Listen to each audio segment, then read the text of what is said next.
Hello engineers, welcome to my channel. Today is my first video on YouTube. I welcome to you all.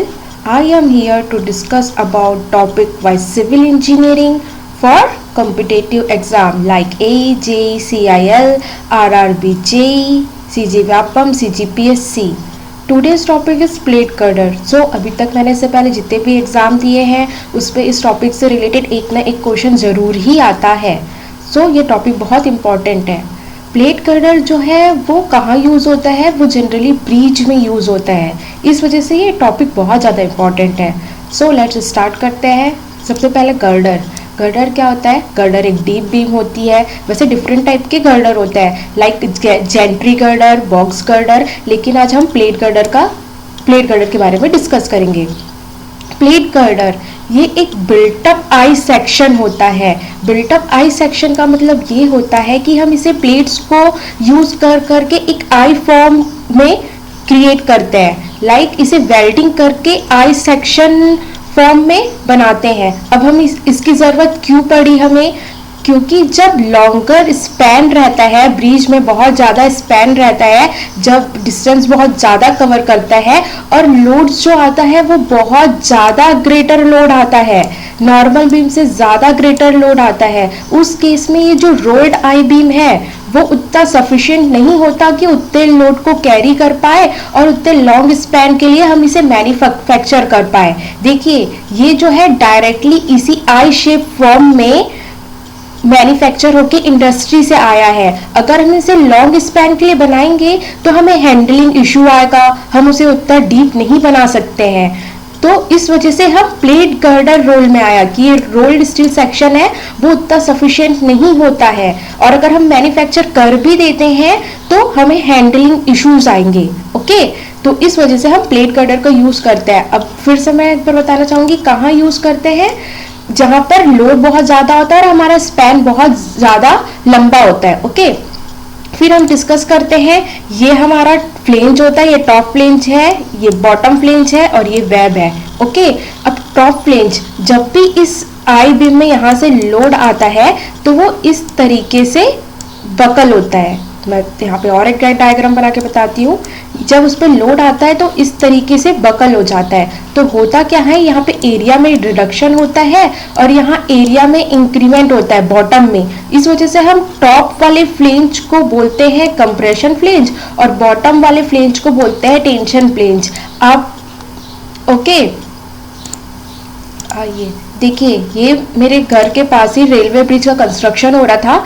ये देखिए इसे कितने ज़्यादा long span का है. ओके, और यहाँ पे ये नंबर ऑफ प्लेट गर्डर्स रखे हुए हैं.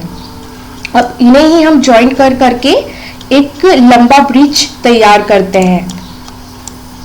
अब आते हैं हम कंपोनेंट ऑफ प्लेट गर्डर. तो मैंने आपको प्रीवियसली ही बताया है प्लेट गर्डर में एक वेब प्लेट होता है, एक फ्लेंज होता है और स्टिफनर. ये बहुत ज़्यादा इंपॉर्टेंट है. अकॉर्डिंग टू लोड कितना आ रहा है उसके अकॉर्डिंग हम डिफरेंट टाइप के स्टिफनर को अलग अलग पोजीशन में यूज़ करते हैं. ओके, लाइक बेयरिंग स्टिफनर वहाँ यूज होता है जहाँ पर कॉन्सेंट्रेटेड लोड आता है और नियर सपोर्ट में यूज करते हैं. ओके, जहाँ सपोर्ट के नियर. लॉन्जिट्यूडनल स्टिफनर ये है हमारे longitudinal stiffener along the axis. Transverse stiffener जो है ये देखिए ये है ट्रांसवर्स स्टिफनर. ये जो है जनरली वेब की बकलिंग को रोकता है. मैंने आगे ये दिखाया हुआ है फेलियर किस तरीके से होता है, उसे अवॉइड करने के लिए हम कैसे स्टिफनर्स का यूज करते हैं. उसके अलावा आते हैं स्प्लाइसेस आते हैं. फ्लेंज स्प्लाइस आता है और वेब स्प्लाइस आता है. ओके, इससे भी क्वेश्चन पूछता ही है. अब देखिए मैं आपको फेलियर्स दिखाती हूँ इस तरीके से. जब भी ये एक प्लेट गर्डर है, ओके, जब यहाँ पे लोड आता है तो वो इस तरीके से बकल होता है हैवी लोड की वजह से. इसको ही अवॉइड करने के लिए हम यहाँ पर इंटरमीडिएट और वर्टिकल और ट्रांसवर्स स्टिफनर यूज करते हैं ताकि ये बकलिंग को रोक सके. ठीक है, सिमिलरली ये देखिए इस हम पेपर ये जो फ्लेंज होता है हम इसे किसके लिए डिजाइन करते हैं, ये देखिए ऐसे बैंड हो रहा है, इसे बेंडिंग मूवमेंट के लिए डिजाइन करते हैं. और यही वेब को हम shear के लिए डिजाइन करते हैं। ओके, shear के लिए डिजाइन करते हैं।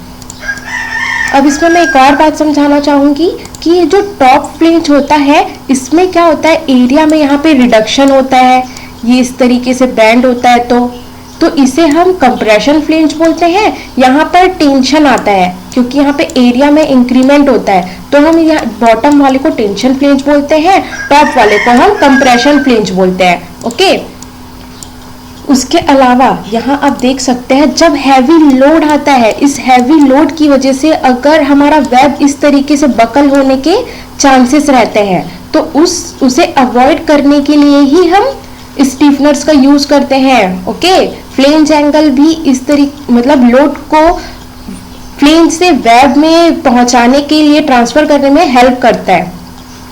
ये एक और फेलियर आप देख सकते हैं, यहाँ पर ये इस तरीके से बकल हो सकता है वेब, इसे ही अवॉइड करने के लिए हम स्टीफनर यूज करते हैं। आईएस कोड में स्पेसिफिकेशंस दिए हुए हैं कि हम किस तरीके से स्टीफनर को अकॉर्डिंग टू वेब के एरिया के अकॉर्डिंग, किस एरिया और लोड के अकॉर्डिंग हम यूज करते हैं। फिर हम देखते हैं यहाँ पे कि just a minute, sorry erase कर देती हूँ मैं इसे। जो फ्लेंज होता है, मैंने अभी बताया फ्लेंज जो है बेंडिंग मूवमेंट के लिए डिजाइन करते हैं। क्वेश्चन पूछता है इसे कि फ्लेंज किसके अकॉर्डिंग डिजाइन होता है, बेंडिंग मूवमेंट के अकॉर्डिंग होता है। वेब किसके अकॉर्डिंग होता है, शियर फोर्स के अकॉर्डिंग डिजाइन होता है। अब वेब स्प्लाइस के बारे में मैं आपको यहाँ पर बताऊंगी। देखिए, जब ये एक प्लेट गर्डर है, ये एक प्लेट गर्डर है, जब हम इस दो प्लेट गर्डर को ज्वाइन करते हैं, जब यहाँ पे ये जो दिख रहा है ना, इसे हम वेब स्प्लाइस बोलते हैं। ये दो गर्डर को जोड़ने के समय में यूज होता है। जस्ट ये देखिए, ये एक फ्लेंज है, ये दूसरा फ्लेंज है। ये दो फ्लेंज को ये जो ज्वाइन करने का काम कर रहा है, इसे हम बोलते हैं फ्लेंज स्प्लाइस। ये वेब है, ये वेब है, इस वेब को ज्वाइन करने का काम कर रहा है, ये है वेब स्प्लाइस। ओके, फिर आता है क्वेश्चन जनरली पूछता ही है कि वेब स्प्लाइस जो है हम वो किसके लिए डिजाइन करते हैं, तो वो हम बेंडिंग मोमेंट और शियर फोर्स के लिए डिजाइन करते हैं। बेरिंग स्टीफनर कहाँ प्रोवाइड करते हैं, मैंने इसे पहले बताया था, अंडर कॉन्सेंट्रेटेड लोड और नियर सपोर्ट।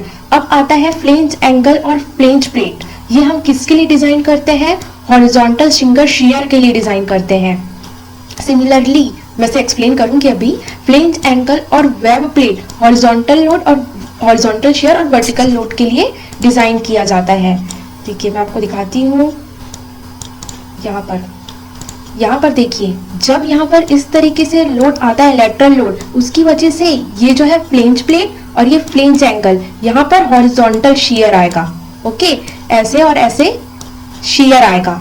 सिमिलरली अगर मैं बात करती हूँ वेब प्लेट की, ये वेब प्लेट है और ये फ्लेंज एंगल है, तो अगर सपोज यहाँ से ऐसे लोड आता है और यहाँ से भी ऐसे लोड आता है, तो ये हम यहाँ पर इसे वर्टिकल लोड के लिए यहाँ पर ऐसे शियर आएगा, और यहाँ पर इस लैटरल लोड की वजह से यहाँ पर इस तरीके से इस डायरेक्शन में और इस डायरेक्शन में यहाँ पर ऐसे शियर आएगा। ये जो फ्लेंज एंगल है उसका दो पर्पस होता है।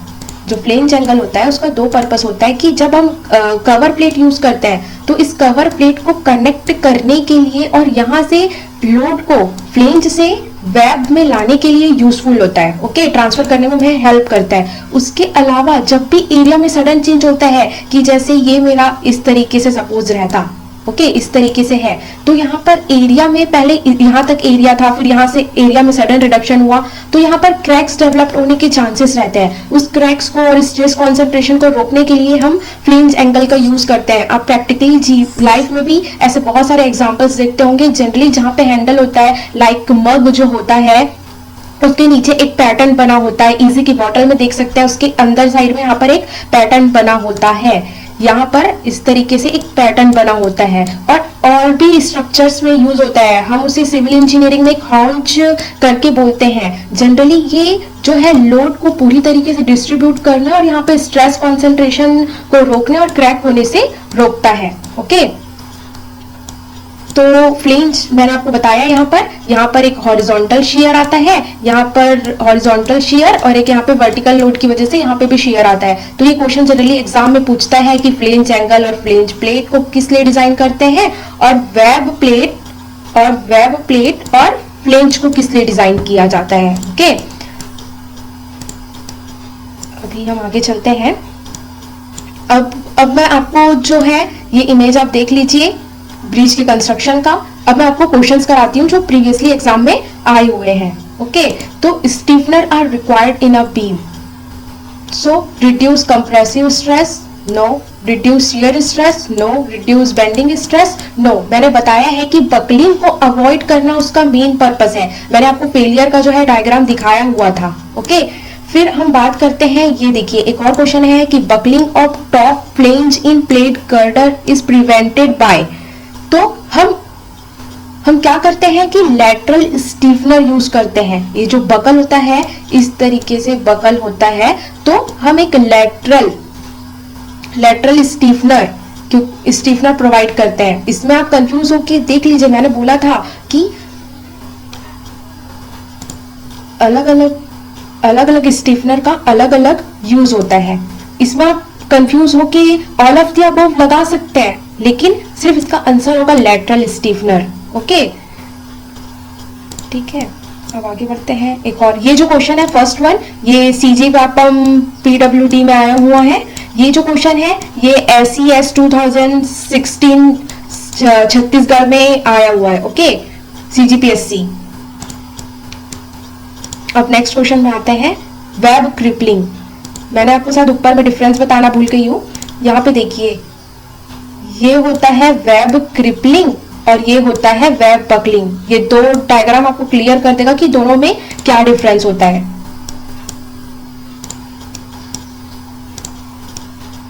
ओके, अभी हम जाते हैं क्वेश्चंस पे। तो web crippling generally occur at a point where, web crippling कहाँ होता है, जहां पर कॉन्सेंट्रेटेड लोड आता है। ओके, ये भी सीजी व्यापम के नगर निगम के पेपर में आया हुआ क्वेश्चन है। ओके, अभी ये बात करते हैं बेयरिंग स्टीफनर। ये मैंने आपको बताया था, bearing stiffener at mid span, no.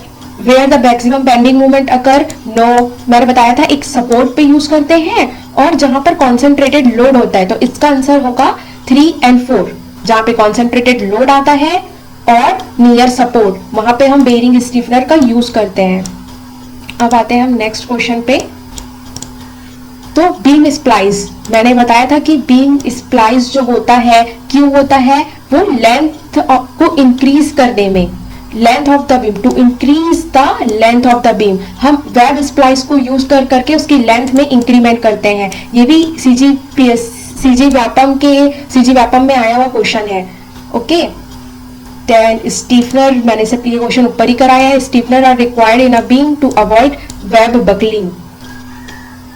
Web की जो बकलिंग होती है उसे रोकने के लिए यूज होता है। अब आते हैं हम नेक्स्ट क्वेश्चन में। यहाँ पे लिखा है force acting in web splice. जो फोर्स आता है वो शियर फोर्स और बेंडिंग फोर्स आता है, मैंने आपको ऊपर बताया हुआ है। ये वाला क्वेश्चन आ गया कि हम flange angle to cover plate, ठीक है, cover plate only horizontal shear आता है उसमें। ओके, ये भी क्वेश्चन जो है सीजी व्यापम में आया हुआ है। ओके, अब आते हैं हम नेक्स्ट क्वेश्चन में। देखिए, ये एज पर IS कोड 1984 के अकॉर्डिंग वेब के एरिया को लेते हैं। अगर वो लेस देन 85 होता है तो हमें कोई स्टीफनर की जरूरत नहीं पड़ती।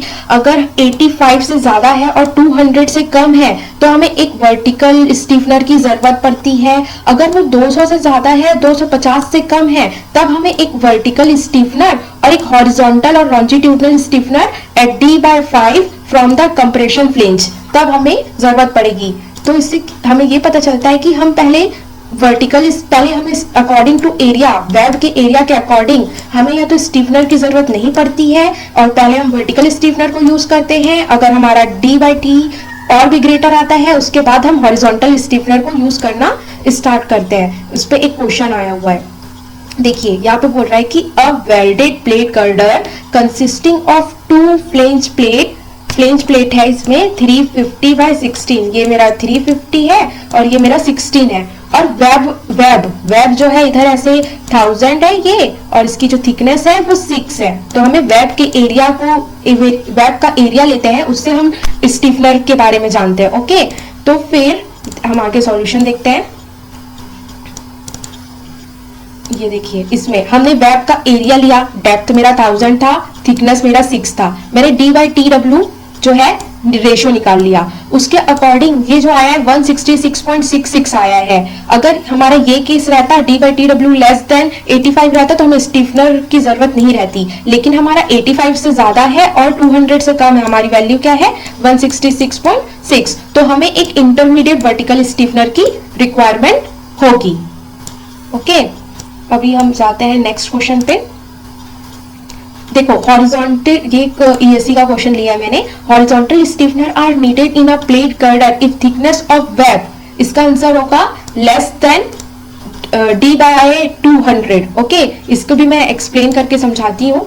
ये वाला क्राइटेरिया है जो हमारा हॉरिजॉन्टल स्टीफनर के लिए यूज होता है कि हमारा डी बाई टी डब्ल्यू 200 से तो ज्यादा होगा लेकिन 250 से वो कम होगा। जब हम देखिए, वो d बाई 200 दिया है हमारा थिकनेस, ये यहाँ पर आ जाएगा तो ये हमारा वैल्यू जो है वो 200 से ज्यादा हो जाएगा। ये सिर्फ क्या हो रहा है, ये यहाँ पे टी डब्ल्यू यहाँ आ रहा है, 200 यहाँ आ रहा है, तो वो क्या आ रहा है कि d बाई टी डब्ल्यू जो है वो 200 से ज्यादा हो रहा है। तो इसके क्राइटेरिया के अकॉर्डिंग जब 200 से ज्यादा होता है और 250 से कम होता है तब हम हॉरिजॉन्टल स्टीफनर लगाते हैं। क्वेश्चन में हमें इस फॉर्म में दिया हुआ है ऑप्शंस में। ओके, ये देखिए डी बाय 200, बस यहाँ पे कुछ नहीं हुआ है, देख सकते हैं आप। फिर से मैं इसे एक्सप्लेन करना चाहूंगी। ये हमारा क्राइटेरिया है जो हमें आईएस कोड में गिवन है। अब हमारे क्वेश्चन में हमें दिया हुआ है इस फॉर्म में ऑप्शन में, तो हम क्या करें, इस टी डब्ल्यू को यहाँ लाए, 200 को यहाँ लाए, तो ये जो है हमारा क्राइटेरिया ये वाला फुलफिल हो गया, तो हमारा ऑप्शन ये वाला करेक्ट हो गया। सिमिलरली एक और क्वेश्चन जो है आया हुआ था, वैसे तो वो एलिमिनेट हो गया था, सीजी वापम पीडब्ल्यूडी में पूछा गया था। सिमिलर केस है कि ये जो डी बाय 200 है, जो थिकनेस है टी डब्ल्यू, ओके, जो वो लेस देन है डी डैश बाय 200 से। ओके, जब 200 चले जाएगा वहां पे तो ये हो जाएगा D dash by T W. तो इस केस में हमें एक वर्टिकल और एक हॉरिजॉन्टल स्टीफनर दोनों की रिक्वायरमेंट होती है। ओके, तो उस हिसाब से हमारा आंसर ये होना चाहिए। लेकिन आईएस कोड